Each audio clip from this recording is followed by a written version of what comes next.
Hallelujah. परमेश्वर को धन्यवाद हो कि फिर से उसने हमें यह अवसर दिया कि उसके भवन में हम इकट्ठे हो पाए। सही में जब मैं न्यूज को सुनता हूँ, भारतवर्ष में बहुत ही कठिनाई के समय से होके बहुत सारे मसीही गुजर रहे हैं। परमेश्वर ने हमें ये अवसर दिया है कि हम आज भी उसके भवन में आ पाए। बहुत ही हम धन्यवादित रहें परमेश्वर के तरफ, परमेश्वर के इस अनुग्रह के लिए जो अभी तक उसने हमारे जीवन में दिखाया। मैं आपको फिर से कहना चाहता हूं कि आप लोग प्रति एक संडे चर्च आइए। आपको नहीं पता है कि कब अगला सताव हमारे ऊपर हो, हमारे जगह में हो, और वो समय हमारे पास कोई विकल्प ना रहे। वचन कहता है जब तक समय है, आज हमारे पास समय है, और अगर हम समय को बहुमूल्य नहीं जानेंगे तो हम किसी भी बाहर को या परमेश्वर को धोखा नहीं दे रहे, हम लोग अपने आप को धोखा दे रहे हैं। तो आप लोग आइए, परमेश्वर के भवन में आइए, परमेश्वर की उपस्थिति में रहिए जब तक हमें यह अवसर हमारे जीवन में मिल रहा है।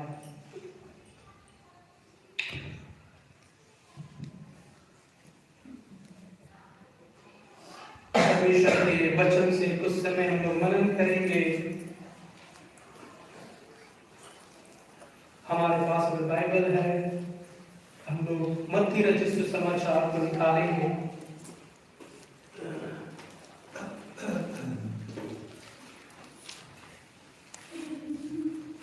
मत्ती रचित सुसमाचार हम लोग 22 अध्याय और उसमें 1 से लेकर 14 पद तक आज देखेंगे। पिछले दिनों में हम लोगों ने इस वचन से देखा था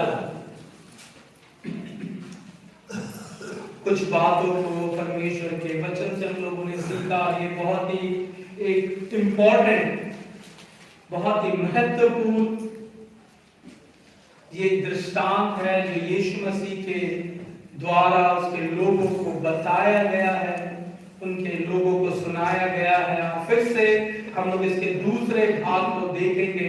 कोई भी एक जन खड़े होकर जोर आवाज में मत्ती रचित सुसमाचार का 22 अध्याय 1 से लेकर 7 पद तक पढ़ देंगे, और कोई 8 के बाद 14 पद तक पढ़ेंगे। जो भी पढ़ते हैं माइक में पढ़ेंगे, कैमरा में सुनाई नहीं देता क्या वचन हमारे बीच में पढ़ता है। कोई भी जन खड़े होकर पढ़े, मैं निवेदन करूंगा जो भी पढ़े माइक में को दे दिया जाए।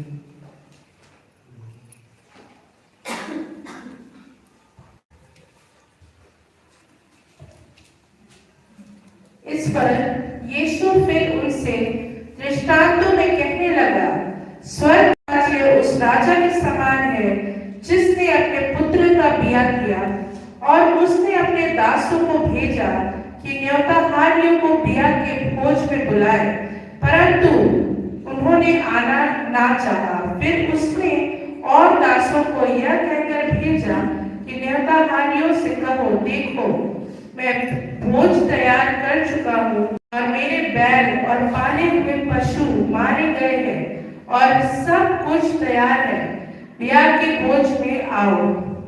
परंतु वे बेपरवाही करके चल दिए, कोई अपने खेत को, कोई अपने व्यापार को। औरों ने जो बच रहे थे उसके दासों को पकड़कर उनका अनादर किया और मार डाला।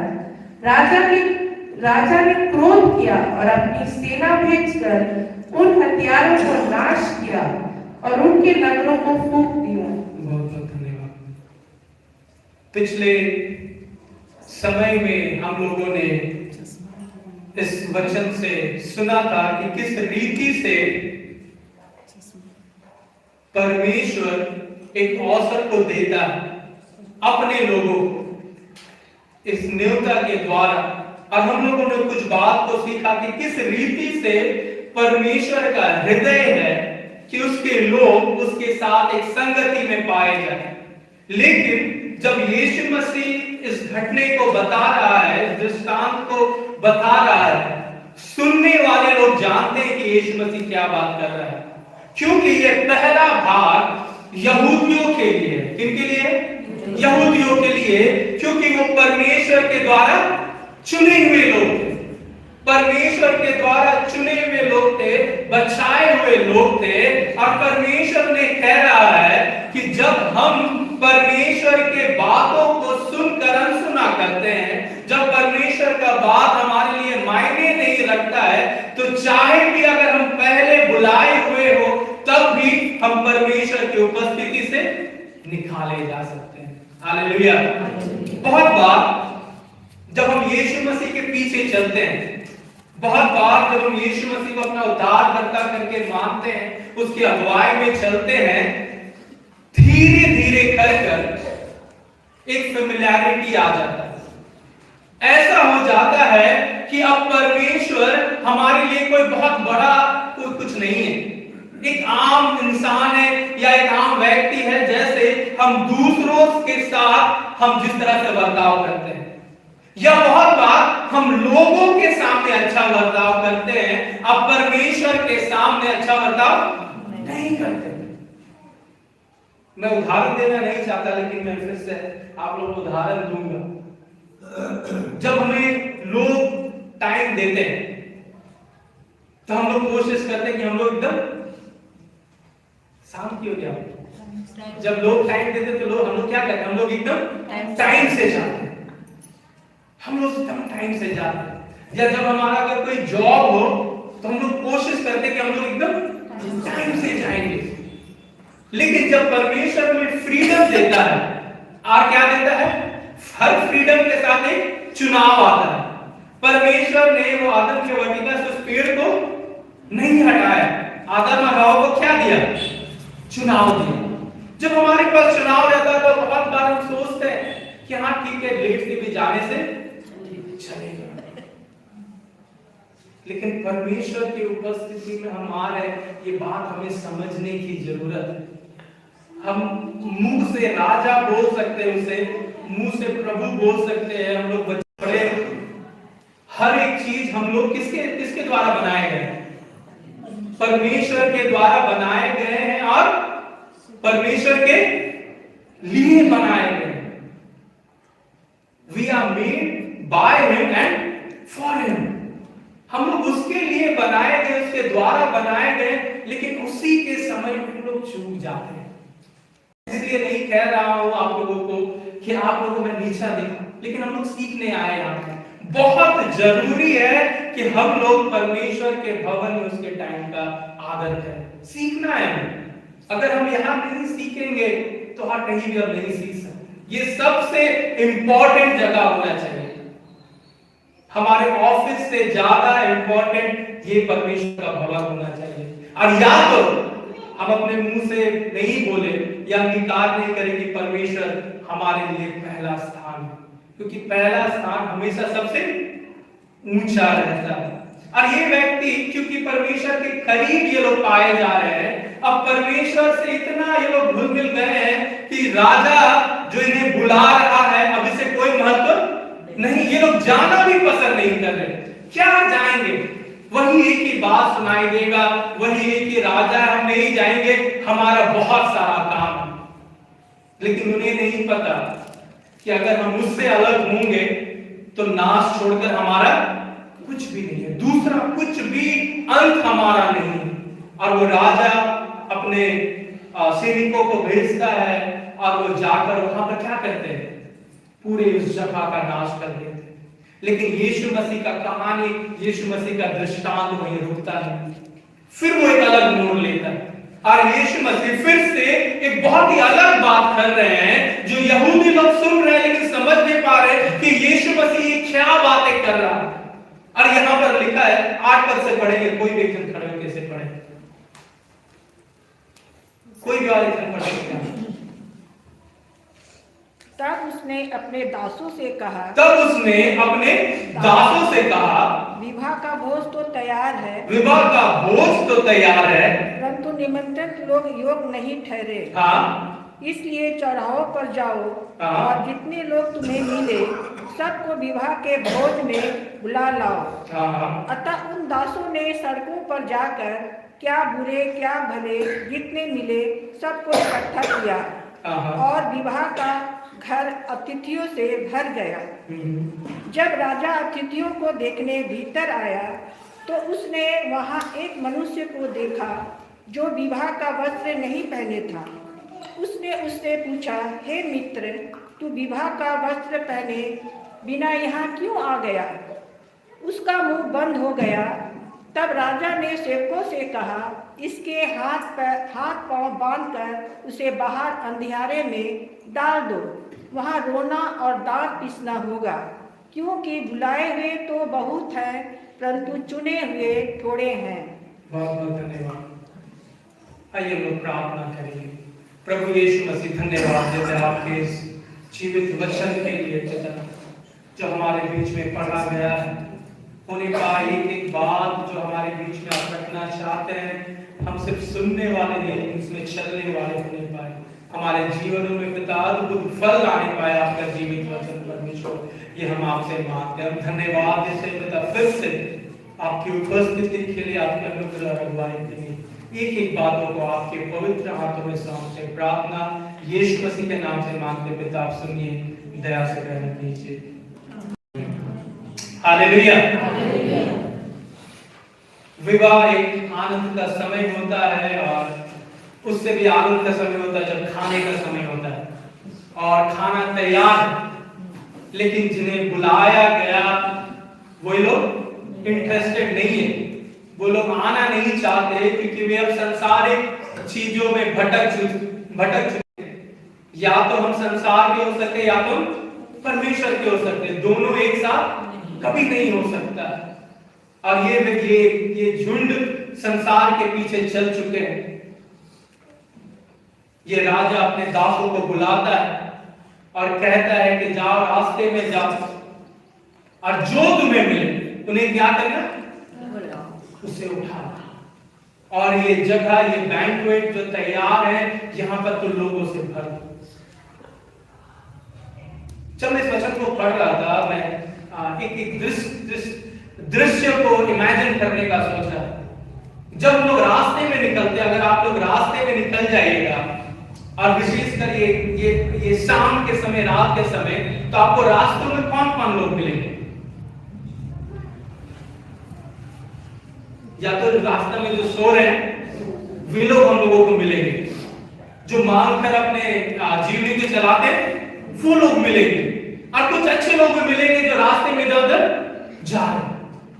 वचन कहता है कि सब जितने लोग हैं सबको निमंत्रण दो, यहां पर ले आओ। निमंत्रण, हम लोग दो बात को समझेंगे। निमंत्रण हर किसी के लिए है। निमंत्रण किसके लिए? हर किसी के लिए। जो व्यक्ति यीशु मसीह में विश्वास नहीं करता उसके लिए भी इनविटेशन है, या जो विश्वास करता है उसके लिए भी इनविटेशन है, क्योंकि यीशु मसीह ने अपने प्राण किसके लिए दिया है? सबके लिए दिया है। कौन यहूदी, कौन गैर यहूदी, कौन स्त्री, कौन पुरुष, कोई भी जाति, कोई भी धर्म, हर एक के लिए परमेश्वर का जीवित वचन है। लेकिन जितने लोगों में इनवाइट किया उसमें से लोग आए हैं। मैं विश्वास करता हूं कि कुछ लोगों ने इस इनविटेशन को सुना होगा, कहा होगा मेरे पास समय नहीं है। बहुत बार हम लोग सुसमाचार सुनाते हैं लोगों को और लोग सुनना नहीं चाहते। लेकिन ये कुछ झुंड है जो इनविटेशन को जब सुने तो बहुत आनंद के साथ ये लोग उस महल में पहुंचे, उस महल में आए जहां पर इनविटेशन है। पहले मैंने बताया था जो यहूदी परंपरा से जो शादी चलती है वो कितने दिन तक चलती है? कितना दिन? 7 दिन।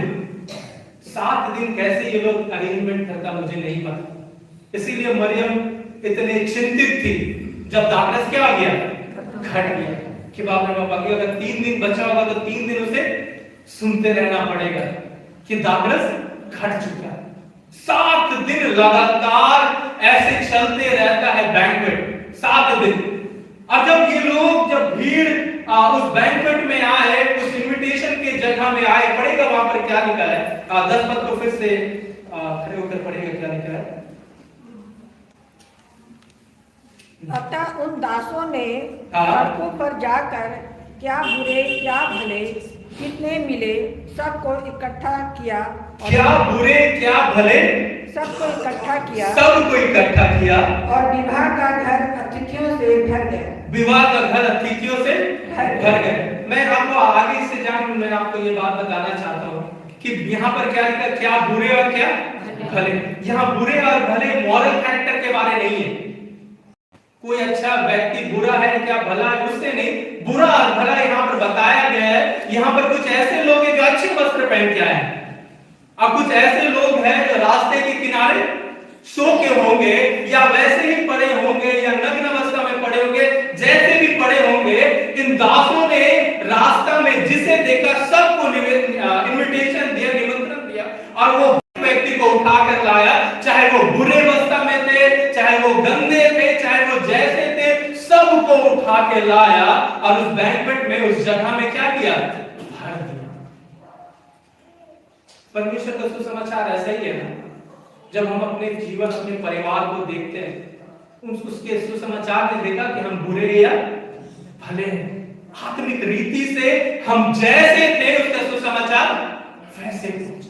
हम गरीब थे उसका सुसमाचार पहुंचा, हम पैसे वाले थे उसके सुसमाचार पहुंचा, हम पढ़े लिखे थे उसका सुसमाचार हमारे पास पहुंचा, हम नहीं पढ़े लिखे उसका सुसमाचार हमारे पास पहुंचा, हम नशे में थे, हम जैसे भी थे, जिस भी परिस्थिति में थे, वो परमेश्वर ने हमारे ऊपर अनुग्रह किया और अपने सुसमाचार को, अपने इनविटेशन को भेजा। और बहुत ही इंपॉर्टेंट ये इनविटेशन है, हर किसी के लिए इनविटेशन।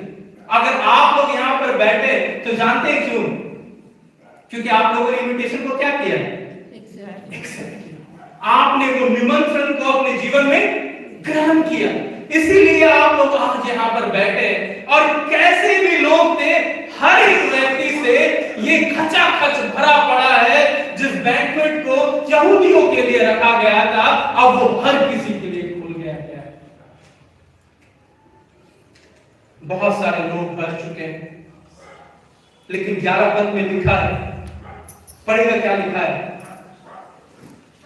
जब राजा अतिथियों को देखने भीतर आया, तो उसने वहां एक मनुष्य को देखा जो विवाह का वस्त्र पहने ना था। बहुत धन्यवाद। जो विवाह का वस्त्र, बैठ सकते हैं, जो विवाह का वस्त्र नहीं था, वो पहने हुए जो वस्त्र, विवाह का वस्त्र पहने हुए नहीं था। अच्छा, आप में से कितने लोगों को लगता है कि जब लोग रास्ते में घूम रहे होंगे तो वे लोग विवाह के वस्त्र को पहन के घूम रहे होंगे? कितने को लगता है? जैसे हैं वैसे ही लोग घूम रहे होंगे। तो परमेश्वर क्या विवाह के, ये राजा क्या विवाह के वस्त्र के बारे में बात कर रहा है? यहूदी परंपरा में बहुत ही ध्यान से ये बात को समझिए कि पूरा सुसमाचार इसी 2 पद में है।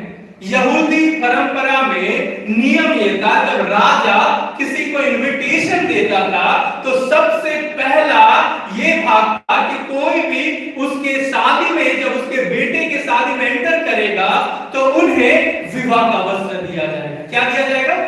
विवाह का वस्त्र दिया, हर किसी के लिए हो। हम जब यीशु मसीह को ग्रहण करते हैं, उसे अपना उद्धारकर्ता करके मानते हैं, तो परमेश्वर यीशु मसीह के द्वारा वो धार्मिकता का वस्त्र हमें दे देता है। चाहे जैसे भी लोग थे, वो बुरे थे, वो गंदे थे, वे जैसे भी थे, लेकिन जब वो राजा के इनविटेशन को सुनकर राजा के दरबार में आए तो हर किसी को वो वस्त्र दे दिया जाता है। वो वस्त्र का बहुत मायने है। वहां पर इससे पहले एक व्यक्ति था जो वो वस्त्र पहने हुए था। आप लोग बता सकते हैं कौन? यीशु मसीह। क्योंकि वहां पर वही एक राजा है जो रॉयल कपड़ा को पहन के, रॉयल क्लोथ। और यीशु मसीह की शादी में जब लोगों को बुलाया गया तो वो हर एक व्यक्ति जो शादी को अटेंड करने आया, उसने ये अधिकार दिया कि हर किसी को वो रॉयल कपड़ा मिले, वो विवाह का वस्त्र मिले जिसके द्वारा कोई भी हमें ये नहीं बता सके कि हम रास्ता के लोग हैं, हम ऐसे लोग हैं, हम वैसे लोग हैं, लेकिन जो भी हमें देखे बोले अरे ये तो बेटा और बेटी है राजा के। क्योंकि अब ये नॉर्मल कपड़ा पहना हुआ नहीं, अब ये कैसा कपड़ा पहना हुआ है? विवाह का वस्त्र, रॉयल कपड़ा पहना हुआ। क्या अंतर है जानते हैं? रॉयल कपड़ा पहना हुआ व्यक्ति और नॉर्मल कपड़ा पहना हुआ व्यक्ति, अगर हम दोनों के जीवन में देखते हैं तो बहुत सारे अंतर को हम पाते हैं। पहला अंतर कि जो रॉयल कपड़ा पहना हुआ है, जो राजा के समान, जो रॉयल फैमिली के पार्ट जुड़ चुका है, वो अब बस एक देखने वाला नहीं है, वो अब खाने नहीं गया, लेकिन वो अब लोगों के साथ अपने आप के पहचान को बना रहा है, आइडेंटिफाई कर रहा है। उसके लिए ये शादी बस एक खाने का जगह नहीं है, लेकिन अब उसका एक वो भाग बन चुका है। एक नॉर्मल आदमी जब शादी में जाएगा तो उसका सबसे पहला दिमाग में क्या रहेगा? कैसे खाया, टिफिन में कैसे भरे। और बाहर से जब गरीब लोग आया होगा तो लोग पन्नी भी लेकर आया होगा कि कैसे हम सब चीज क्या करें उसमें डाल के ले जाए। लेकिन हर एक व्यक्ति जो वो वस्त्र पहन रहा था, अब उसे पता चला कि अब मैं वैसा व्यक्ति नहीं हूं, मैं संसार की चीजों को बटोरने के लिए नहीं आया हूं। यहाँ पर जहां मैं आया हूं ये तो मेरा पूरा पहचान बदलने का जगह है। मैं तो सिर्फ यहाँ पर आया था कि मुझे खाना मिलेगा, लेकिन यहाँ तो मुझे वस्त्र मिल रहा है, यहाँ तो मुझे अधिकार मिल रहा है। मैं अब बाहर का व्यक्ति नहीं हूं, मैं परमेश्वर का बेटा और बेटी हूं। और जब मैं परमेश्वर का बेटा और बेटी हूं तो मैं यीशु मसीह की उस शादी में जुड़ जाऊंगा कि कैसे हर एक चीज का अरेंजमेंट होगा, कैसे हर एक चीज सही चलेगा, कब राजा आएगा और हम लोग मिलकर उसकी आराधना करेंगे, ना ही कि हम अपने थैली को भरते जा। कि यही तो जीवन है, जितना समय है जब तक राजा नहीं आ रहा अपने थैली को क्या करेंगे? भरते जाएंगे। और बहुत बार हम भी संसार में ऐसे जीवन को जीते इस व्यक्ति के जैसे। हम भूल जाते हैं कि हम कौन हैं, हम भूल जाते हैं कि क्या इनविटेशन हमें मिला। इनविटेशन पाके हम उसके भवन में तो आ गए, उसकी उपस्थिति में तो आ गए हैं, लेकिन आज भी हम समझ नहीं पाए हैं कि उसके बेटे और बेटी होना क्या होता है। आज भी हम उसी व्यक्ति के जैसे जो बोझ में खोया पड़ा है कि क्या मुझे मिल सकता है, क्या लाभ मुझे मिल सकता है, क्या अच्छा मुझे मिल सकता है, क्योंकि वो वहीं तक देख पा रहा है। आज सुबह आपके पास चुनाव है, आप कहां तक देखना चाहते हैं? आप उस राजा के भवन को संसारिक चीजों से भरने वाला स्थान देखना चाहते हैं कि जो अनंत काल का अधिकार वो आप पर हमें देता है, आप उसे देखना चाहते हैं? हर किसी के पास चुनाव है। उस व्यक्ति ने चुनाव किया कि वो अपने संसारिक भूख को, संसारिक जरूरतों को पूरा करे। लेकिन अगर हम और आप उस वस्त्र को पहनकर उस परमेश्वर की उपस्थिति में आते हैं तो हमें क्या अधिकार देता है? बेटे और बेटी होने का। अच्छा, बहुत ध्यान से ये बात समझिएगा, जब बेटे और बेटी होने का वो हमें अधिकार दे देता है तो जो भी खाना रखा है क्या हम उससे वंचित रहेंगे? अब हमें गेस्ट के जैसे खाएंगे कि हक के साथ खाएंगे? हम लोग को हक के साथ खाना है, लेकिन हम लोग मांग के खाते हैं। हम लोग ऐसे परमेश्वर के पास आते हैं संसारिक चीजों को लेकर जैसे हम कुछ नहीं है अपने जीवन में, जैसे हमें कोई अधिकार नहीं मिला है। बस एक कुछ सामान मिल जाएगा, एक कुछ पैसा मिल जाएगा, बस वही हमारा पहचान बन के रह जाता है। ये व्यक्ति के पास चुनाव था कि अंदर आते समय ही वो वस्त्र को धारण कर ले, लेकिन इसके पास इसने चुनाव कर लिया था। इससे मतलब नहीं कौन क्या पहन रहा, कौन क्या कर रहा है। मैं अपने फायदा के लिए इस भवन में आया हूँ, मैं अपने फायदा के लिए इस जगह में आया हूँ, और जब मेरा फायदा पूरा हो जाएगा मैं यहाँ से क्या करूंगा? चला जाऊंगा। इससे बड़ा मूर्ख व्यक्ति आप जान सकते हैं? कभी नहीं। क्योंकि अनंत काल की चीजों को उसने क्या किया? अनंत काल की चीजों को छोड़कर संसार की चीजों में उसने अपने जीवन को ध्यान लगाना चाहा। पहले ग्रुप के लोग भी ऐसे ही, परमेश्वर ने इनवाइट किया लेकिन उसने जाना नहीं, वो अपने चीजों में खोए पड़े। क्यों हम अनुग्रह के समय में जानते हैं आप लोग? क्योंकि हम लोग उसकी उपस्थिति में आज भी बैठ सकते हैं। हालेलुया, आज भी हम उसकी उपस्थिति में बैठ सकते हैं। मैं बहुत ध्यान से इसे पढ़ रहा था कि राजा आया लेकिन वहां पर ऑलरेडी एक जनता, कौन था पता है? यीशु मसीह से ध्यान से देख रहा होगा उस व्यक्ति को और सोच रहा होगा मेरे अनुग्रह को ये हल्के में ले रहा, मैं इसके ऊपर अनुग्रह कर रहा हूं, मैं इसे दोषी नहीं ठहरा रहा हूं, तो ये सोच रहा है कि परमेश्वर कुछ नहीं कर सकता। लेकिन एक दिन आता है जिससे हम इसे कोई भी नहीं बच सकते। हम सबको परमेश्वर के पास खड़ा रहना पड़ेगा। यही सच्चाई है अंत में। अगर परमेश्वर हम पर अनुग्रह कर रहा है, यीशु मसीह अपने पिता से प्रार्थना कर रहा है कि एक और साल मुझे दे दे, मैं इसे और खाद डालूंगा, मैं इसमें और मेहनत करूंगा, ये फल लेकर आएगा, तो हम इसे हल्के में ना लें कि कुछ नहीं होने वाला, क्योंकि वो परमेश्वर के प्रार्थना के द्वारा, यीशु मसीह के प्रार्थना के द्वारा हम नाश नहीं हुए हैं, नहीं तो हम कब के नाश हो गए होते। यीशु मसीह से बैठ के देख रहा है और वो अपनी झोली को सिर्फ भरते जा रहा है, अपने पेट को सिर्फ भरते जा रहा है। इनविटेशन को वो भूल चुका है कि किस लिए हमें इनविटेशन मिला है। परमेश्वर ने जगत से ऐसा प्रेम किया कि उसने अपने इकलौते पुत्र को क्या किया है? दे दिया। जो कोई उस पर विश्वास करेगा वो नाश नहीं होगा। यीशु मसीह आया इसलिए कि हम नाश नहीं हो, दूसरा और कोई सुसमाचार नहीं है। परमेश्वर की इच्छा है कि हम उस आदम के द्वारा परमेश्वर से अलग हुए थे, यीशु मसीह जो दूसरा आदम है उसके साथ हम परमेश्वर के साथ फिर क्या हो जाए? एक हो जाए। लेकिन फिर से वही बात है कि चुनाव हमारे पास है। हम उसके पास आ सकते हैं, उसके भवन में बैठ सकते हैं, लेकिन फिर भी हम उस वस्त्र से दूर हो सकते हैं, फिर भी यीशु मसीह की योजना से दूर हो सकते हैं। ये व्यक्ति बैठा तो वहां है लेकिन परमेश्वर की योजना से दूर है, परमेश्वर के प्रेम से दूर है। पहला यूहन्ना 2 उसका 15 और उसका 16 में लिखा है कि तुम संसार से प्रेम करने वाले मत बनो, कोई फायदा नहीं है। यहाँ नाशवान चीजें हैं, आपको लगेगा यही जीवन यही सब कुछ है। मैं आपको सब छोड़कर बाहर निकल जाने के लिए नहीं बोल रहा हूँ, लेकिन मैं आपको बताना चाहता हूँ कि हर एक दिन आप अपने जीवन में ये सवाल रखें, क्या यीशु मसीह इन सब चीजों में सबसे प्रथम है मेरे जीवन में?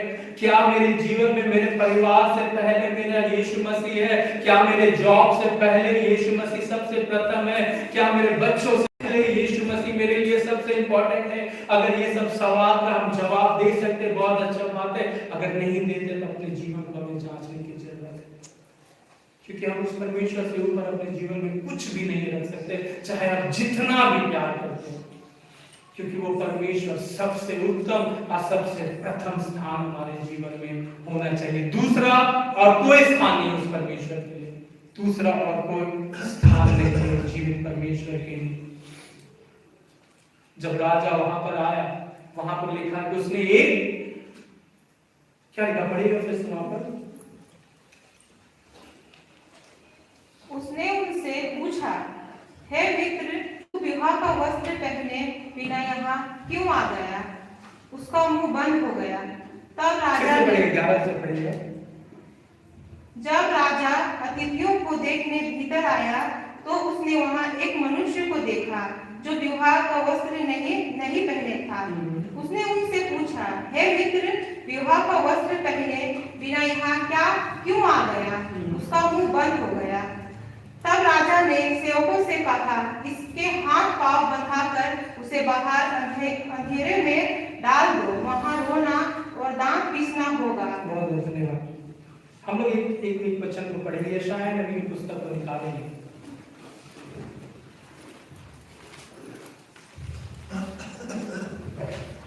यशायाह नबी की पुस्तक उसका 61 अध्याय।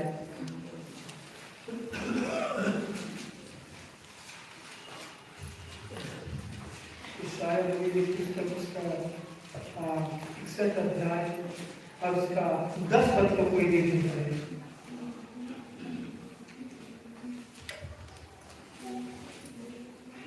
मैं यहोवा के कारण अति आनंदित होऊंगा। मैं यहोवा के कारण अति आनंदित होऊंगा। मेरा प्राण परमेश्वर के कारण मगन रहेगा। मेरा प्राण किसके कारण मगन रहेगा? परमेश्वर के कारण मगन रहेगा। क्यों रहेगा लिखा है यहाँ पर? क्योंकि उसने मुझे उद्धार के वस्त्र पहनाए। क्योंकि उसने मुझे उद्धार के वस्त्र को पहनाया है और धर्म की चादर ऐसे उड़ा दी है। और धर्म के चादर को ऐसे उड़ा दिया है जैसे दुल्हा फूलों के माला में से अपने आप को सजाता और दुल्हन अपने गहनों से अपना श्रृंगार करती है। बहुत बहुत धन्यवाद। अब हम लोग इमेजिन करें, हम लोग सोचे कुछ समय के लिए, मैं उद्धार के पार्ट को हटा कर दूं कि इस तरह से वो समय लोगों को सजाया जाता था जैसे दूल्हा को सजाया जाता।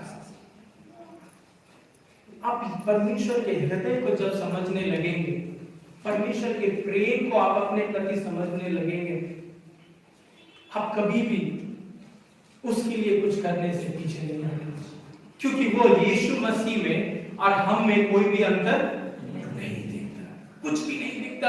जिस रीति से वो यीशु मसीह को सजाने वाला है, वो हमें भी उसी रीति से सजाने वाला है। वो उस वस्त्र से हमें ढकने वाला है। उस व्यक्ति ने उद्धार वस्त्र को क्या किया? खो दिया। और संसारिक रीति से वो हर एक चीज को पा लिया। जब वो आया वापस, वहां पर लिखा कि उस एक व्यक्ति,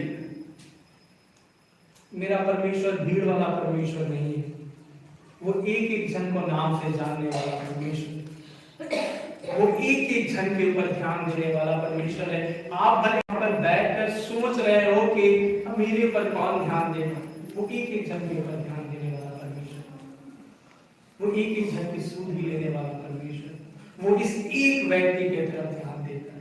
नहीं पता और कितने व्यक्ति ऐसे होंगे। अगर आज के सुबह में हम यहाँ पर हैं, वो एक एक जन के ऊपर ध्यान देगा और वो हमारे जीवन को जांचने वाला परमेश्वर होने पाए, हम अपने जीवन को ठीक करने वाले। तो अंत में लिखा कि वो व्यक्ति के पास बोलने के लिए कुछ नहीं, वो व्यक्ति शांत हो गया क्योंकि वो जान गया कि उसने क्या खो दिया है। उसके पास कुछ भी शब्द नहीं है। वो समझ गया कि कितना अच्छा अवसर मुझे मिला, लेकिन मैंने उसे क्या किया? कुछ संसारिक चीजों के लिए वो कहता है कि जा इसे ले जाओ और अंधकार के जगह में इसे फेंक दे, जहां पर रोना और तीसरा। मैं आपको ये बात बताना चाहता हूँ, नर्क इंसानों के लिए बनाया नहीं गया, नर्क इंसानों के लिए नहीं बनाया गया, वो स्वर्गदूत के लिए बनाया गया था जो परमेश्वर के विरुद्ध में कार्य किया। लेकिन शैतान की यही इच्छा है कि वो तो जाएगा ही, लेकिन वो कितने लोगों को अपने साथ ले जा सके। परमेश्वर कभी भी नहीं चाहता, वचन कहता कि पिता की ये इच्छा है कि कोई भी नाश ना हो, इसलिए तो ये इनविटेशन सबको दे दिया गया है। और आज भी परमेश्वर हमारे ऊपर अनुग्रह कर रहा है, लेकिन बचाया वही जाएगा। बुलाए हुए तो बहुत है, लेकिन चुने हुए बहुत कम। हमेशा मैं जब पढ़ता था तो मैं सोचता था कैसे परमेश्वर चुनेगा, बुला लिया हम लोगों को, लेकिन चुनने का काम तो उसका है।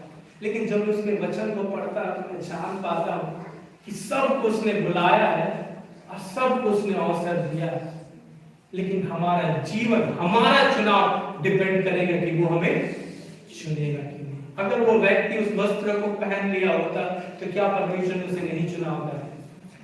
चुना, क्योंकि परमेश्वर पक्षपात करने वाला परमेश्वर नहीं है। जितने लोग उस शादी में आए, उस बैंक्वेट में आए, हर एक के लिए वस्त्र रखा गया था, लेकिन उसने चुनाव किया कि वो संसारिक चीजों में आनंदित रहे होने पाए।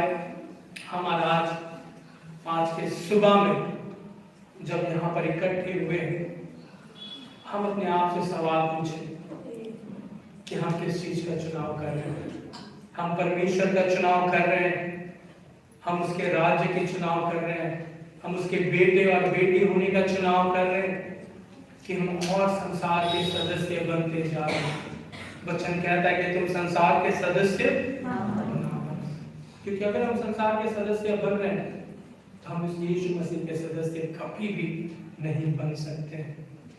वहां पर रोना और दांतों का पीसना होगा। बहुत ही मुश्किल समय है। मैं नर के बारे में बहुत ज्यादा नहीं जानता, लेकिन मैं एक बात जान पाता हूँ कि इस पृथ्वी में एक समय भी जब हम लोग परमेश्वर की उपस्थिति को अपने जीवन में नहीं देखते तो हमें लगता है कि जी के कोई फायदा नहीं है, और वहां पर अनंत काल तक हम परमेश्वर की उपस्थिति से अलग किए जाएंगे।